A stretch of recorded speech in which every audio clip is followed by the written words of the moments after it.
Good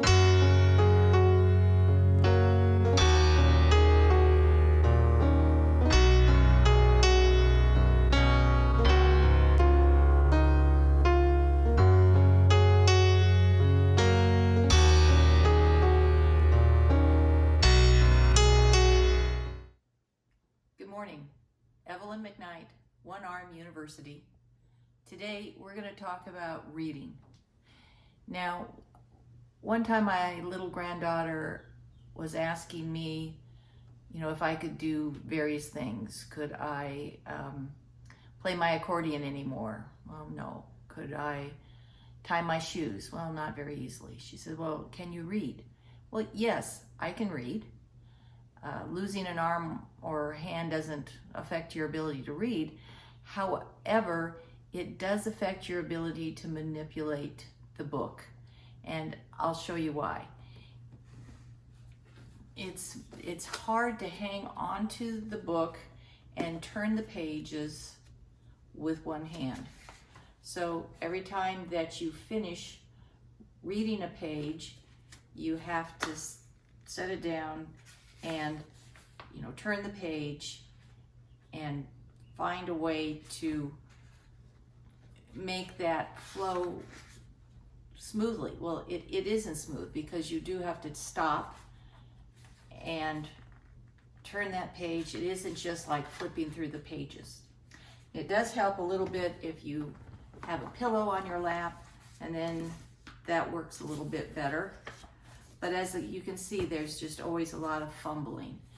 It's a little bit easier for a bigger book and a hard copy book. That works out a little bit easier. So that's nice. Magazines are a little bit easier to read, surprisingly, even though they're soft-sided.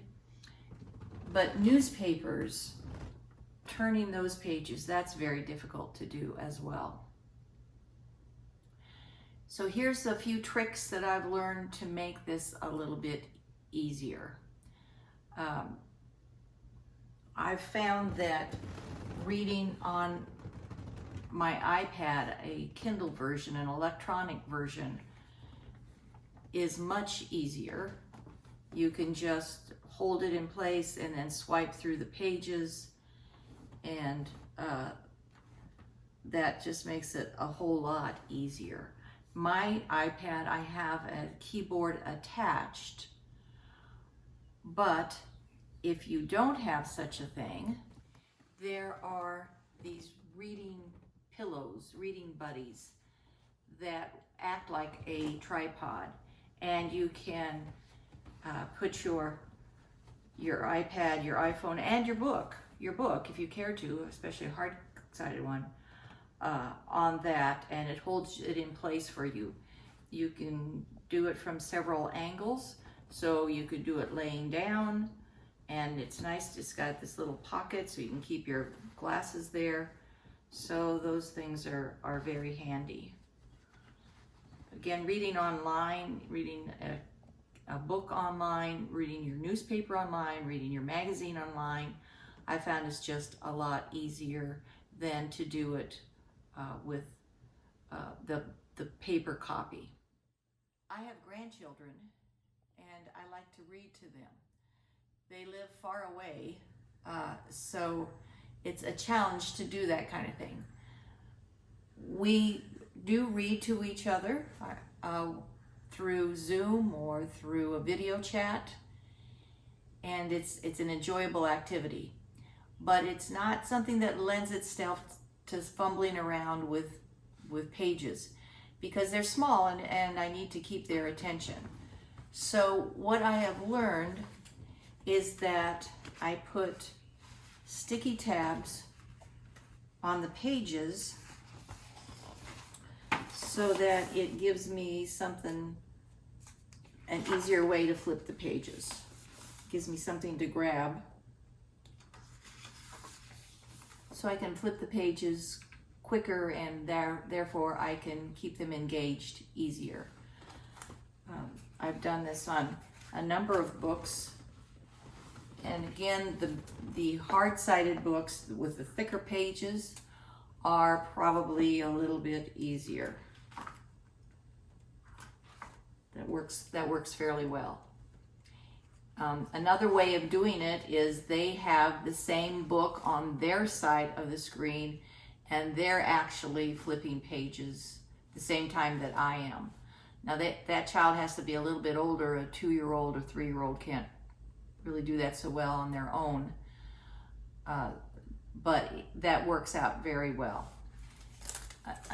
Another way of doing it is that I have my Kindle version and I'm showing it on the screen and turning the pages that way.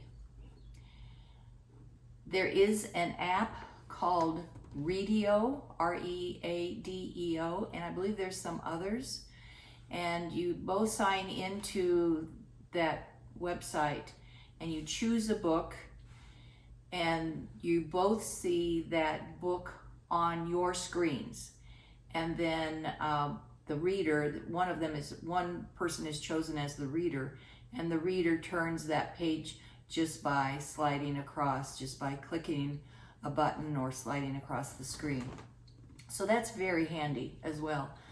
There's not a lot of, it's not all the books that are available for children, but hopefully as time goes on,